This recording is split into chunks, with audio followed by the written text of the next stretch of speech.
The luxury cruiser, Eternal Prosperity, moved through the darkness of space like a giant metal whale.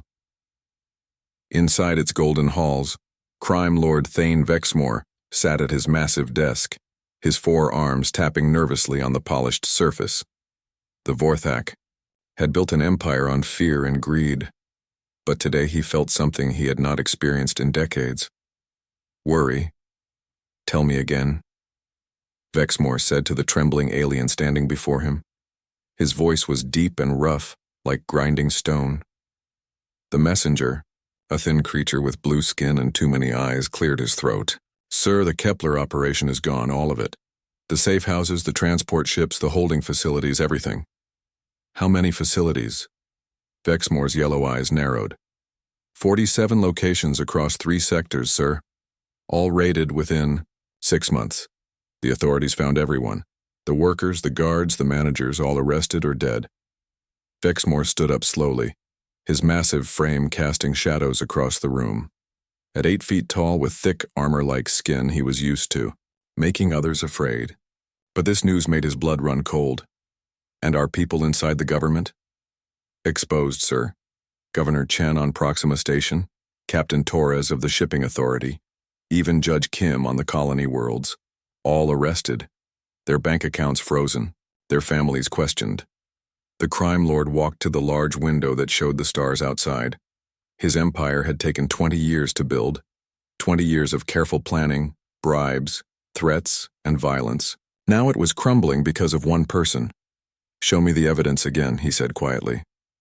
The messenger activated a holographic display. Images appeared in the air showing destroyed buildings, arrested officials, and freed prisoners. But what caught Vexmore's attention were the small details. At every crime scene, authorities found the same things. A single white flower placed carefully on a desk or table, a handwritten note in perfect Vorthak script that always said the same thing. Your business practices have been reviewed and found wanting. Regards, management. The handwriting was always neat and careful. The paper was always expensive. The message was always polite. But the result was always the same. Complete destruction. Who? Is she? Vexmore asked. Her name is Lee Hanna, sir. Human female, age 32. Former Earth Special Forces, advanced training in combat, demolitions, and infiltration. She operates alone. Why is she hunting us? The messenger hesitated. We believe it is personal, sir. 3 years ago, our Outer Rim operation acquired a human girl named Lee So-young, age 14. She died in the mining tunnels 6 months later. And Lee, Hanna is her older sister, sir. Vexmore closed his eyes. He had learned long ago that revenge was the most dangerous motivation. People seeking money could be bought. People seeking power could be negotiated with. People seeking revenge were unpredictable and would not stop until they were dead or successful. Where is she now? Unknown, sir. She appears at a target location, completes her mission, and disappears. No one has seen her face clearly. No security cameras have caught her. She leaves no witnesses except the ones she wants to leave alive. The door to the chamber opened and Park Dae-ho entered. The human was thin and nervous, wearing an expensive suit that did not hide his scared expression. He had been Vexmore's accountant and human liaison for 5 years. He understood both the criminal business and human behavior. Boss, Park said, we need to talk about this situation. Speak. She is not just killing our people randomly. She is being smart about it. She targets the operations that hurt children, first, then the corrupt officials who look the other way, then the transport networks. She is cutting our organization apart piece by piece. Vexmore turned from the window. Your point? She knows how we work. She understands our business better than some of our own people. This is not just revenge. This is war. The crime lord walked back to his desk and pressed a button. A hidden panel opened, revealing a communication device that could reach anywhere in the galaxy. Get me Crixtal. Within minutes, a tall insect-like creature materialized as a hologram. Crixtal was Vexmore's chief strategist, known throughout the underworld for his brilliant tactical mind. I have been monitoring the situation, Crixtal said without waiting for questions. His voice sounded like clicking metal. The human is highly dangerous. She has military training, personal motivation, and unlimited time. She will not stop. What do you recommend? Overwhelming force. This is not a problem for negotiation or clever planning. She must be eliminated quickly and completely. Vexmore nodded slowly. He had hoped to avoid this expense, but the human had left him no choice. Send out the contracts. I want the 12 best. Park Daeho's face went pale. 12? Sir, that seems like too many for one person. 12 different species, Vexmore continued, ignoring the interruption. 12 different fighting styles, 12 different ways of killing. She may be good, but she cannot prepare for everything. Krixtal's hologram flickered with what might have been approval. I will contact the usual brokers. What is the fee? 50 million galactic credits each, dead or alive, but I prefer dead. The sum was enormous, enough to buy a small planet. But Vexmore had learned that cheap solutions to expensive problems usually created bigger problems later. Over the next 6 hours, contracts went out across the galaxy to 12 individuals known only by reputation and results. Nam Ki-tai, a human cyber assassin with illegal body modifications who had once been Lee Hana's colleague in the military. Zix Mora, a shape-shifting Bendari who could become anyone or anything for the perfect kill. Commander Torque, a massive Keltar warrior whose species lived only for battle and honor. The Whisper, an energy being that could travel through electronic systems and kill without ever taking physical form. Groth, a Skarn berserker whose people were banned from most civilized worlds because of their violence. Each assassin specialized in different methods: poison, explosives, technology, raw strength, stealth, psychology. They came from different worlds, different cultures, different species. But they all had one thing in common. They had never failed to kill their target. As the last contract was sent, Vexmore leaned back in his chair. 600 million credits to eliminate one human female. Sir, Park said carefully, what if she is expecting this? Then she will die expecting it, Vexmore replied. No one person can fight 12 of the galaxy's best killers. This ends now. But deep in his mind, a small voice whispered that maybe he was wrong. Maybe this human was different. Maybe 12 killers would not be enough. He pushed the thought away. It had to be enough.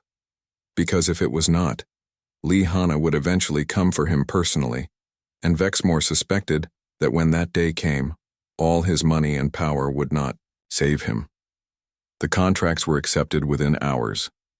The 12 assassins began their hunt immediately, spreading across known space to track down one woman who had declared war on the largest criminal organization in the galaxy.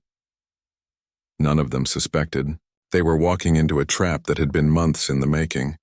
Nam Ki-tai moved through the crowded space station like a shadow.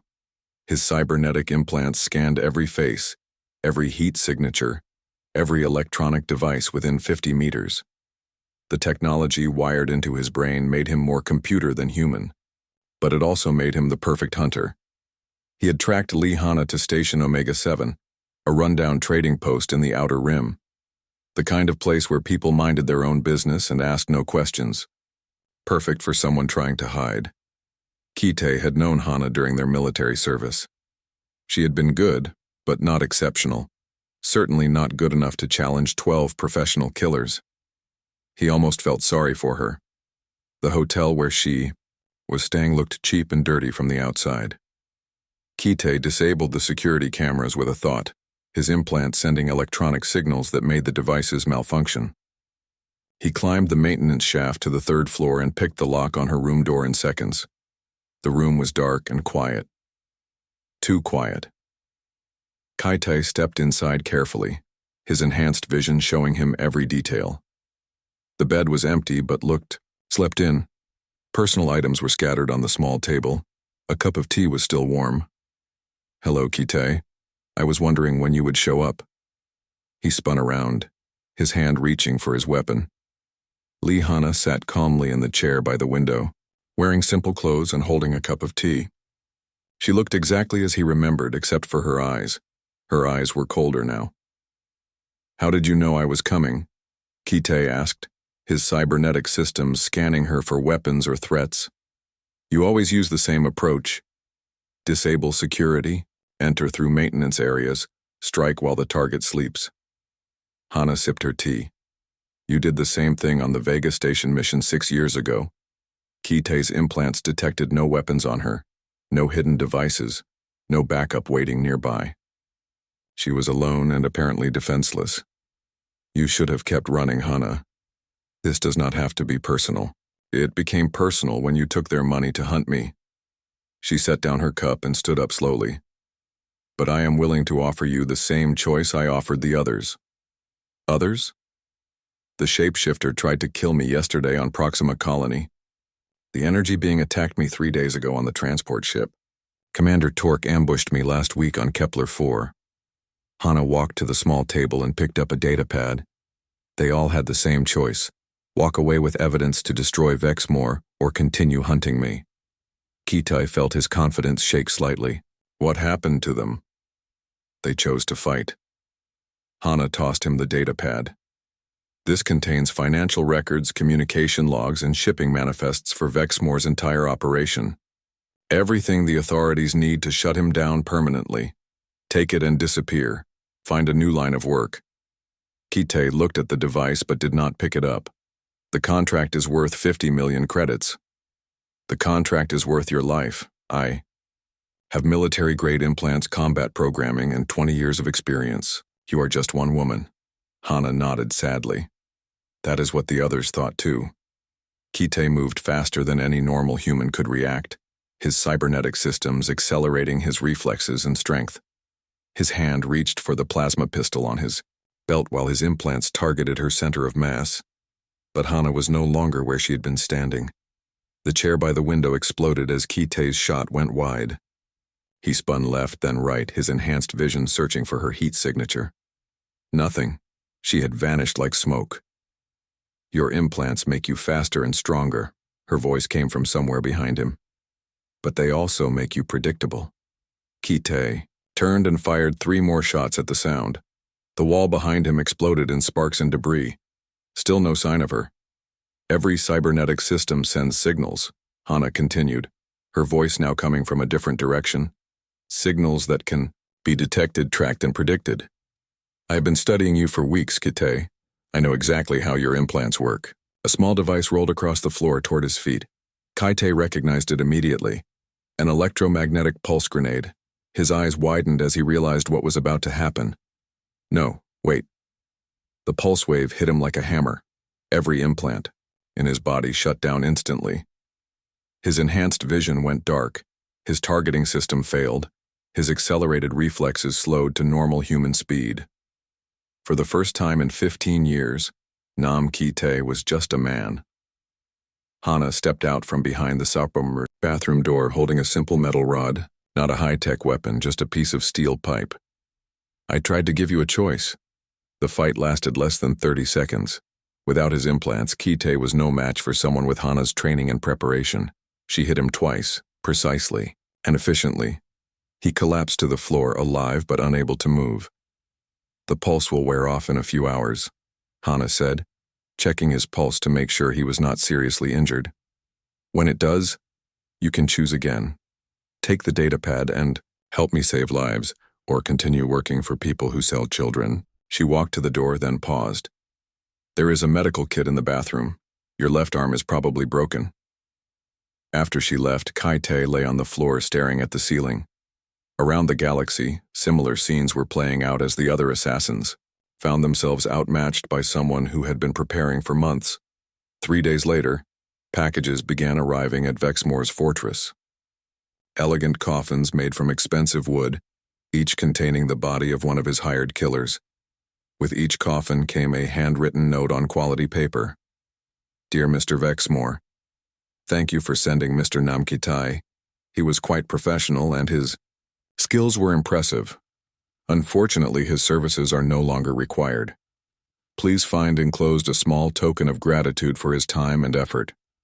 I do hope you will reconsider your current business practices.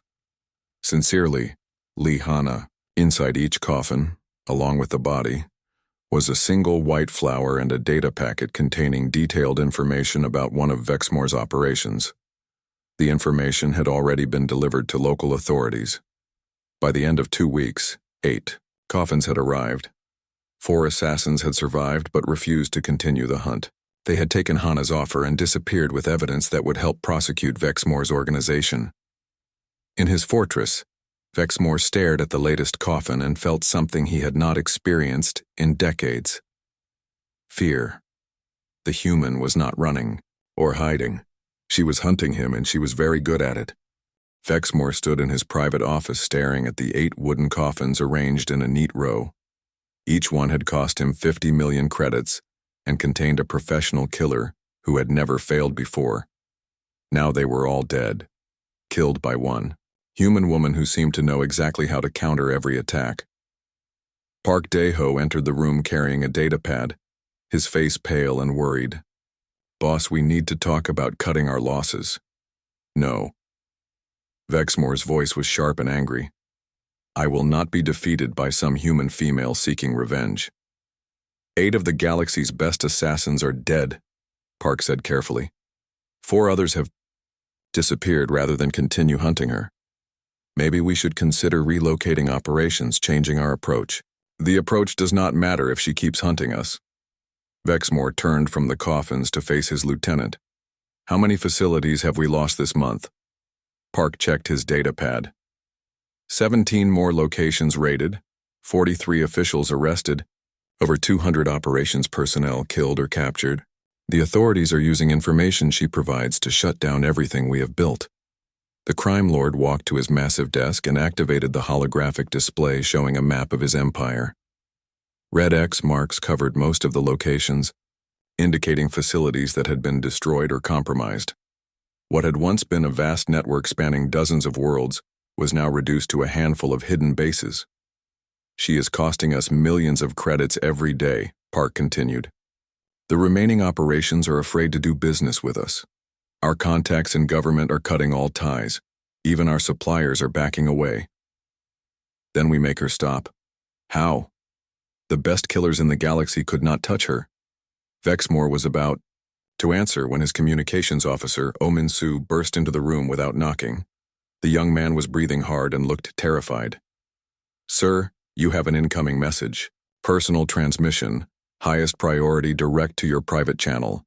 "From who?" "Lee Hana, sir. She is calling you directly." The room fell silent. After months of hunting shadows and chasing rumors, their enemy was making contact. Vexmore felt his 4 hearts beating faster as he nodded to Min-Soo, put it through to the main display. The holographic projector activated, showing a clear image of a woman sitting comfortably in what appeared to be a small apartment. She was younger than Vexmore had expected, with short black hair and calm, dark eyes. She wore simple civilian clothes and was holding a cup of tea. Behind her, the camera occasionally showed glimpses of military equipment, weapons, and what looked like a sophisticated computer setup.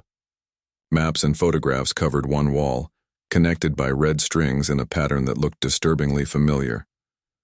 "Greetings, Thane Vexmore," Lee Hana said politely, her voice steady and conversational. "I wanted to personally thank you for the quality of professionals you sent my way. Each was quite skilled in their own area of expertise." She paused to sip her tea, completely relaxed. "I particularly appreciated Mr. Nam Kite's approach. We had such an interesting conversation before the end. He was always clever with technology, even back in our military days." Vexmore found his voice. "What do you want, human?" "I want to clear up what appears to be a misunderstanding about my intentions." Hana stood and walked toward the wall behind her. "You seem to think I am hiding from you, running scared, trying to avoid a confrontation." The camera followed her movement, revealing more details of her workspace. The wall was covered with photographs, documents, financial records, and organizational charts. Vexmore recognized his own picture in the center, with lines connecting to dozens of other photos and documents. "Let me clarify the situation," Hana continued, her tone remaining friendly and professional. "I am not running from you. I am not hiding. I am, in fact, coming for you." She turned back to face the camera, and for the first time, her expression shifted from polite to something much colder. You see, your trafficking operation has expanded beyond simple crime into something that offends me on a personal level. The systematic destruction of families, the exploitation of children, the corruption of entire governments. Business is business, Vexmore said, trying to sound confident. Casualties happen in any profitable enterprise. Business? Hannah walked closer to the camera. Let me tell you about my business, Mr. Vexmore. My business is finding people who hurt innocent children and making sure they never hurt anyone again. She moved to her computer and began typing. For the past 8 months, I have been documenting every aspect of your organization. Every transaction, every contact, every victim, every crime. I know where your money comes from, where it goes, and who helps you move it. The display behind her showed financial records, shipping logs, and communication intercepts. Far more detailed information than any law enforcement agency had ever gathered. I know about your operations on 47 different worlds. I know the names and locations of your 632 employees. I know which government officials you have bribed, which shipping companies you use, and which banks handle your money. Vexmore felt his confidence cracking. The scope of information she was displaying was impossible. No one person could have gathered so much intelligence. I am giving you 72 hours, Hannah said, returning to her chair. 72 hours to dissolve your organization completely, release all current victims, surrender all assets to proper authorities, and turn yourself in to face justice for your crimes. And if I refuse, then I will come to collect you personally. And unlike your hired assassins, I will not be polite about it. The transmission began to end, but Hannah held up one finger. Oh, and Dae-ho? I know you are listening. We were classmates. At Busan Military Academy 15 years ago, you were always good with mathematics. Park Dae-ho went completely pale. He had never told anyone about his military education, especially not his association with Earth Defense Force training programs. I suggest you calculate the probability of survival if your current employer continues on his present course. Hannah continued. The numbers are not encouraging. The hologram smiled politely. Good day, gentlemen. I look forward to our next conversation. The transmission ended, leaving the room in complete silence. Vexmore stared at the empty display, processing what he had just heard. This was not some desperate fugitive seeking revenge. This was a trained military operator conducting a systematic campaign of warfare against his entire organization. She has been watching us for months, Park said quietly. She knows everything. Impossible. My security is perfect. Your security just bought 8 coffins, Park replied. Boss, we need to seriously consider her offer. I do not negotiate with humans. Then start planning your funeral, Park said, his voice shaking. Because in 72 hours, she is coming here, and based on what happened to those assassins, I do not think our guards will be enough to stop her. Vexmore looked again at the 8 coffins containing the galaxy's most feared killers. For the first time in his criminal career, he was beginning to understand that he might have made a mistake that would cost him everything. The fortress on Kethra Prime had been transformed into a military base overnight. What had once been Vexmore's luxury compound now bristled with weapons, sensors, and defensive systems. Energy shields hummed around the perimeter. Automated turrets tracked movement across the surrounding landscape. An orbital defense satellite kept watch from space above. Inside the compound, over 200 hired mercenaries moved through corridors and guard positions. Vexmore had spent 20 million credits in 48 hours, calling in every favor and hiring every available gun in the sector. The fortress was ready for war. 72 hours, Park Dae-ho said, checking his chronometer as he stood in the command center. The deadline is in 6 minutes. Let her come, Vexmore replied, watching the security displays that showed every approach to the fortress. I have the best defenses money can buy and enough firepower to level a city. One woman cannot assault a fortress. She took down 8 professional assassins without breaking a sweat. Assassins work alone and rely on stealth. This is different. Here she faces overwhelming force with nowhere to hide. The command center was filled with monitors showing feeds from hundreds of security cameras. Motion sensors, heat detectors, and electromagnetic scanners covered every square meter around the compound. A fly could not approach without being detected. Yoon Soo-jin, the chief technician, monitored the orbital satellite feed from her console. All systems showing green, sir. The satellite has clear line of sight on everything within 50 kilometers. If she approaches, we will see her coming from space. What about underground approaches? Park asked. The geological surveys show solid rock for 2 kilometers in every direction. No caves, no tunnels, no way to approach from below. Vexmore nodded with satisfaction. She made a mistake giving us warning. 72 hours was enough time to prepare properly. The deadline passed. Minutes turned to hours. Nothing happened. By midnight, some of the guards were starting to joke that maybe the human had decided discretion was better than suicide. By 2 a.m., card games had started in some of the guard posts. By 3 a.m., half the mercenaries were wondering if they were wasting their time. At 3:17 a.m., the power went out. Emergency lighting kicked in immediately, casting red shadows through the hallways. In the command center, backup generators hummed to life, but most of the defensive systems remained dark. "Report," Vexmore shouted.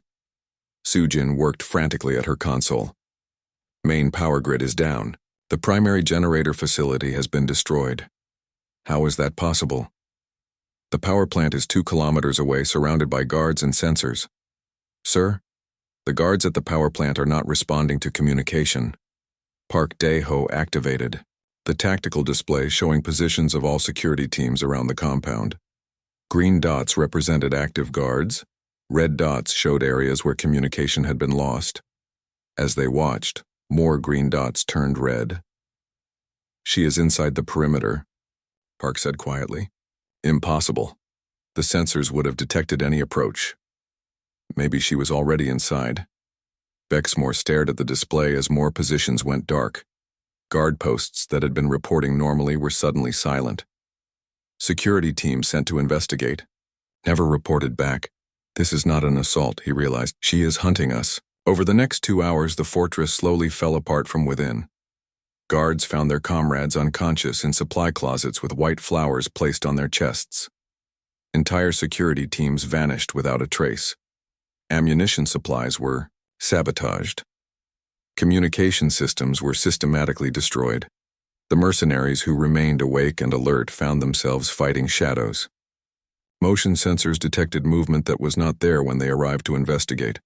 Security cameras showed empty hallways seconds before guards disappeared from those same locations. "How many do we have left?" Vexmore asked as dawn approached. Park checked the tactical display. "Maybe 50 active defenders, the rest are missing, unconscious, or dead." "Dead?" She left notes apologizing for the inconvenience. "Most of the guards are alive but will need medical attention." Soo-jin suddenly looked up from her console. "Sir, I have movement in the lower levels. Something large heading toward the central elevator." "Send a team to intercept." Groth, the massive Skarn berserker who had survived the initial purge of assassins, volunteered to lead the hunting party. The 7-foot-tall warrior took 20 heavily armed mercenaries into the maintenance levels, determined to find and kill the human who was systematically destroying their defenses. They never returned. 2 hours later, their weapons were found neatly stacked outside the elevator, along with a note written in neat handwriting. "Please do not send more people into the lower levels. I do not wish to hurt anyone unnecessarily. This is between me and your employer." By noon, fewer than 30 defenders remained, all crowded into the central command center with Vexmore. The fortress around them had gone completely silent. No sounds of movement, no communication from the outside, nothing but the hum of the emergency power systems. Then the intercom activated with a soft click. "Attention remaining personnel." The voice was calm, professional, and came from everywhere at once. Lee Hana had gained access to the fortress communication system. "You have 10 minutes to evacuate the building through the main entrance. Walk slowly with your hands visible and your weapons holstered. You will be allowed to leave unharmed." Vexmore grabbed the intercom microphone. This is my fortress, human. I do not take orders from terrorists. This offer extends to everyone except Thane Vexmore and Park Dae-ho. Your time starts now. Most of the remaining mercenaries immediately headed for the exits. They had signed contracts to defend the fortress, not to die in a hopeless battle against a ghost who had spent the night systematically eliminating a force 10 times larger than herself. A few loyal guards remained, but even they seemed uncertain. Sujin gathered her equipment and headed for the door. Sorry, boss, I just run computers. I did not sign up for this. Within minutes, only Vexmore, Park Dae-ho, and the twin bodyguards Kim Ho-seok and Kim Ho-jin remained in the command center. The brothers were professionals who had protected Vexmore for 3 years, but even they looked nervous. She could have killed everyone, Ho-seok pointed out. Instead, she let them go. Why? Because she only wants us, Park replied. This was never about random violence, it was always personal. The intercom activated again. Mr. Vexmore, please, proceed to your private quarters on the top floor. Come alone. We need to discuss the future of your organization. And if I refuse? Then I will come down and get you. But I think you will find the conversation more pleasant in comfortable surroundings. Vexmore looked at the tactical display. Every security system in the fortress was under her control. Every weapon, every sensor, every communication device. She had turned his impregnable fortress into her personal headquarters without firing a single shot.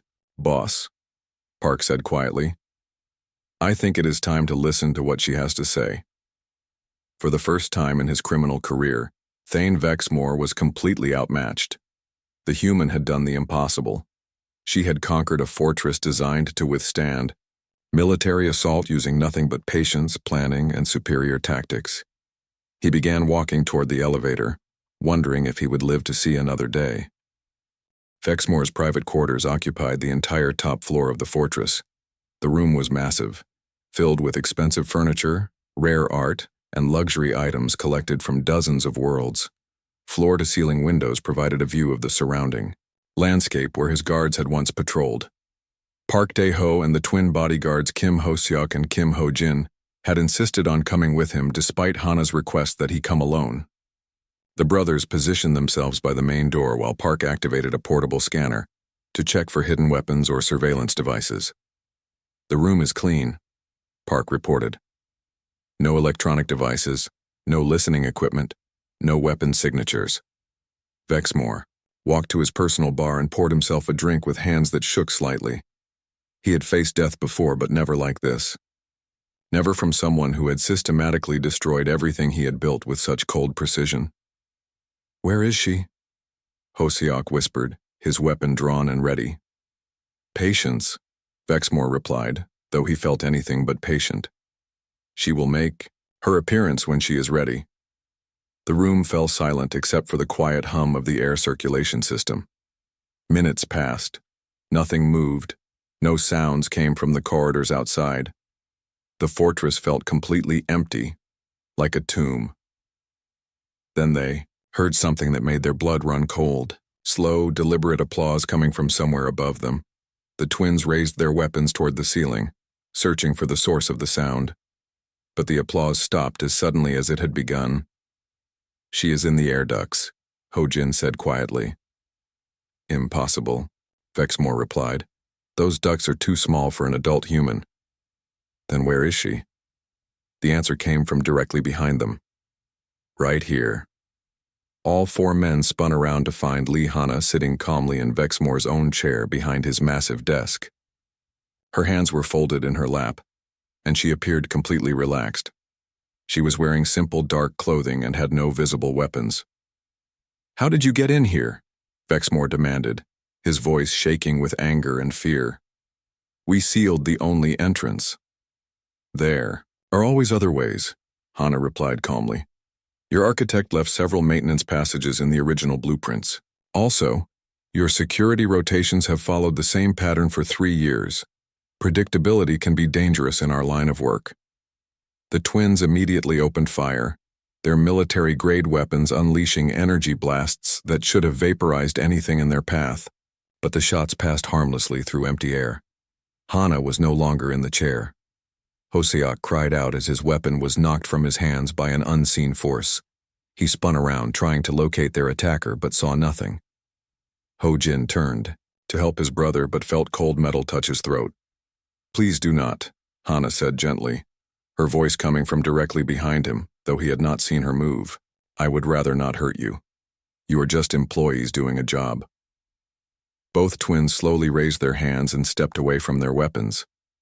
They had trained for 15 years in combat techniques, but they had never faced anyone who could move like smoke and strike like lightning. "Thank you," Hana said, reappearing near the door. "You can wait outside. I give you my word that they will be alive when this conversation is finished.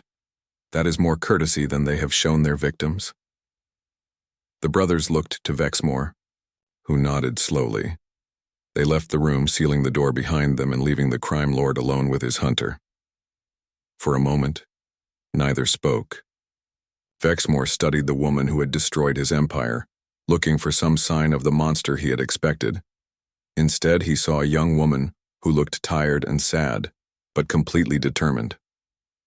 12,463. Hana said quietly. "What?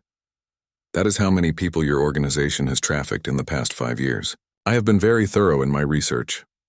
She walked to his desk and placed a datapad on the polished surface. "Every name, every age, every family torn apart by your business. I have documentation for all of them."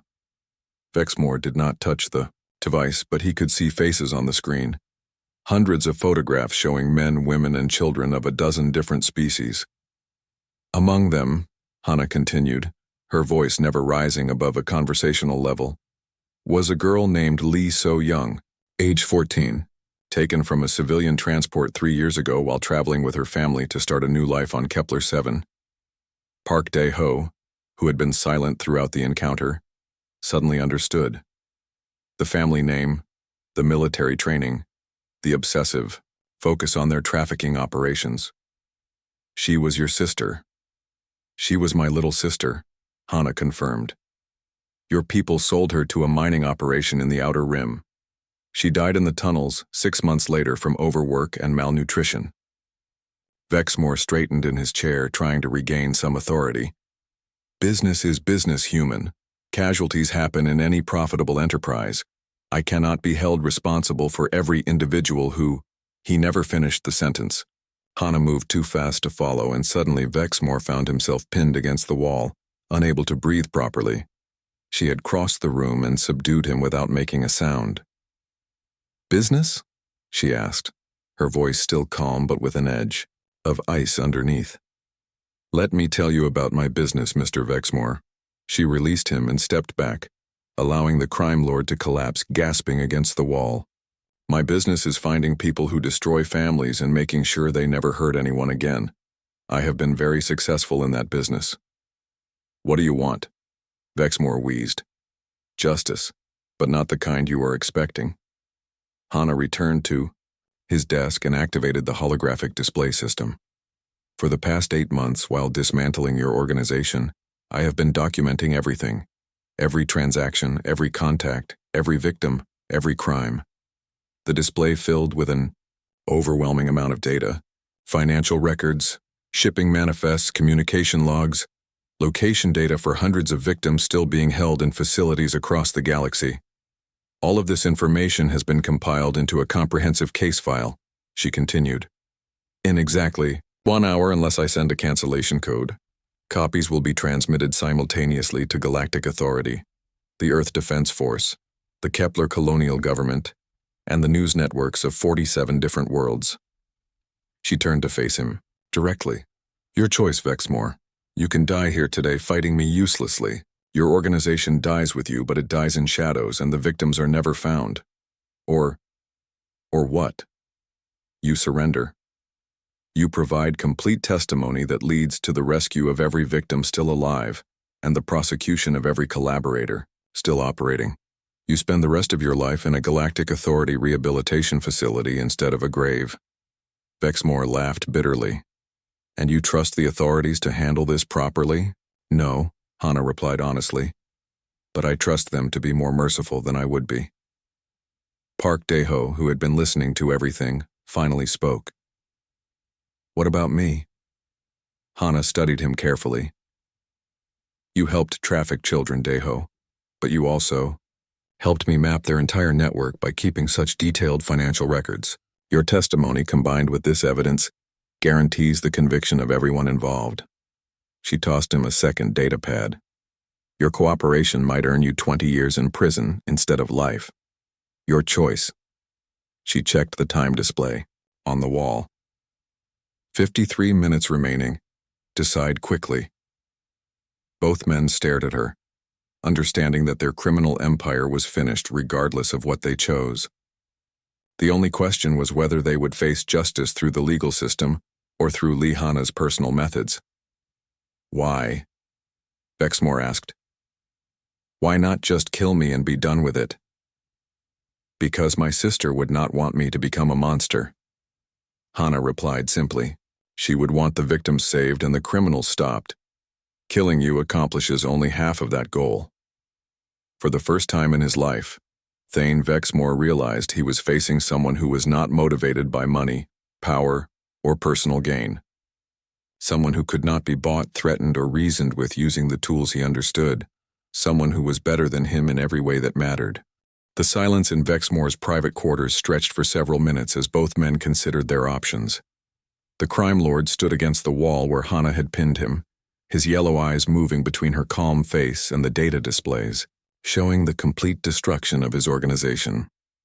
Park Dae-ho picked up the data pad she had given him and scrolled through the information. His face grew paler with each page. Financial records he had created, communication logs he had helped encode, shipping manifests he had approved.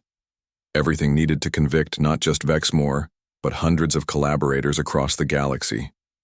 This is everything, he whispered. 20 years of operation details. I am very thorough, Hana replied. I had plenty of time to gather evidence while your people were trying to kill me. Vexmore pushed himself away from the wall and walked slowly to his desk chair. You realize what you are asking. If I cooperate, I will be betraying partners who, trust me, revealing secrets that could destabilize entire sectors. You will be saving lives, Hana corrected. Thousands of people are still being held in your facilities. Every day you delay means more suffering, more deaths, more families destroyed. And if I refuse? Hana checked the wall chronometer. In 47 minutes, the evidence goes public anyway. The difference is whether the authorities have your testimony to help them find the victims quickly, or whether they have to search through the wreckage after I finish with you personally. She moved to the large window overlooking the compound grounds. Your choice, but choose quickly. I have other work to do. Park Dae-ho set down the data pad and looked at his employer. Boss, she is right. Even if we somehow survive this, the organization is finished. The evidence she has collected will destroy everything we have built. You would betray me so easily? I would choose 20 years in prison over death, Park replied honestly. And maybe, after 20 years, I can find a way to live with what we have done to those children. Vexmore walked to his personal safe and opened it with a complex code. Inside were data crystals containing backup records, emergency funds, and contact information for every partner and collaborator in his network. Everything needed to completely dismantle the largest trafficking organization in known space. If I provide this information, he said slowly, I want guarantees. Protection from my former partners, medical care, reasonable prison conditions. You are in no position to negotiate, Hana pointed out, but Galactic Authority has standard agreements for cooperating witnesses.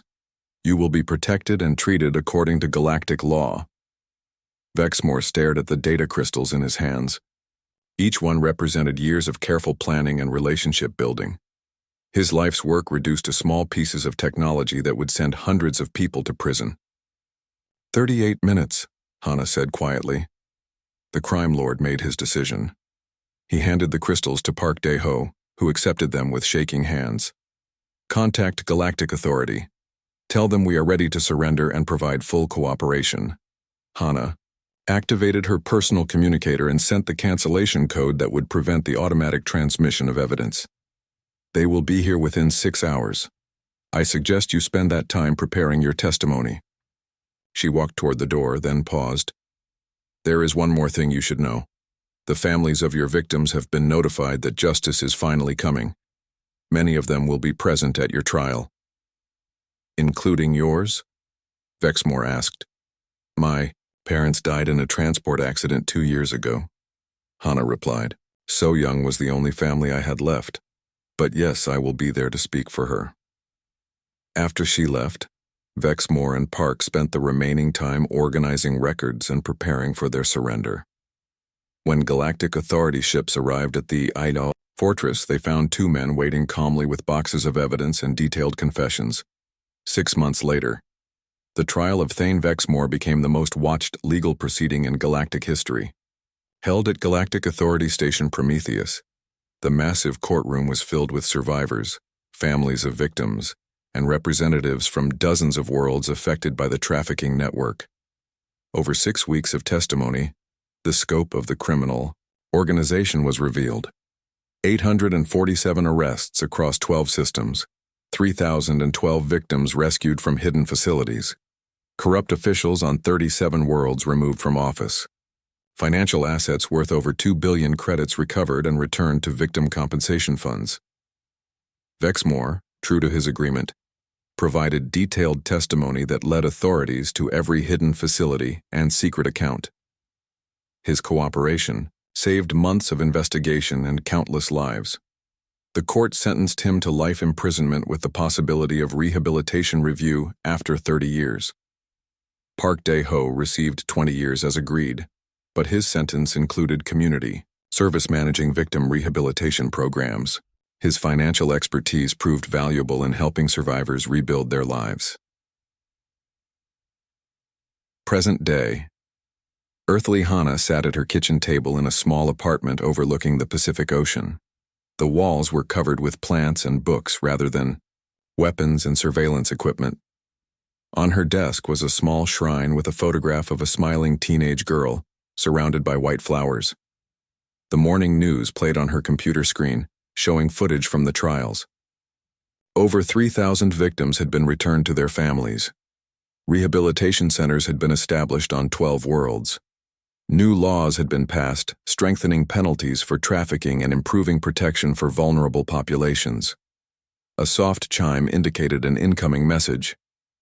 Hannah opened the file to find a video message from a young woman standing in front of a small house with a garden. Miss Lee, the woman said in accented standard. My name is Chen Li Ming. I was held in the Outer Rim mining facility for 2 years, before your actions led to my rescue. I wanted you to know that I am home now with my family. I am studying to become a teacher, and I plan to work with children who have experienced trauma. The woman held up a single white flower. Thank you for bringing us home. Thank you for choosing justice over revenge. And thank you for showing us that one person can make a difference when they refuse to give up. The message ended with dozens of similar videos. Survivors who had rebuilt their lives, families reunited, children who were safe because Lee Hannah had chosen to fight for them rather than simply seek vengeance. Hannah placed the medal from Galactic Authority next to her sister's photograph. The Galactic Service Cross for Humanitarian Excellence felt heavy in her hands, but lighter than the burden of grief she had carried for 3 years. Her computer chimed again with a new message. Another case, another injustice that needed attention. A corporate conspiracy involving forced labor on agricultural worlds. Thousands of workers trapped in conditions barely better than slavery. She read the details carefully, already formulating a plan. The corporation had powerful political connections and vast financial resources. They would not be easy to stop. But then again, neither had Vexmore. Hannah opened a new file and began typing her response to the Agricultural Corporation. The message was brief and professional, exactly like the ones she had sent before. Your business practices have been reviewed and found wanting. You have 72 hours to comply with galactic labor standards and release all workers being held against their will. Failure to comply will result in direct action. Regards, management. She attached a single image file showing a white flower. Outside her window, Earth continued its peaceful rotation through space. Somewhere in the galaxy, Corrupt officials were counting their illegal profits. Corporate executives were planning new ways to exploit vulnerable workers. Criminal organizations were rebuilding after the destruction of Vexmore's network. They did not yet know that Lehana had found her true calling. Not as a soldier following orders, not as a victim seeking revenge, but as something the galaxy had never seen before. A force for justice that could not be bought, threatened, or stopped. She had learned that sometimes one person really could change everything. Sometimes the right person in the right place with the right motivation could bring down empires and save thousands of lives. And sometimes, the galaxy's greatest criminals learned to fear a simple white flower and a polite note from someone who refused to let evil go unpunished. The hunt began again. But this time, Hana was not hunting for revenge. She was hunting for justice. And she was very, very good at it. The end.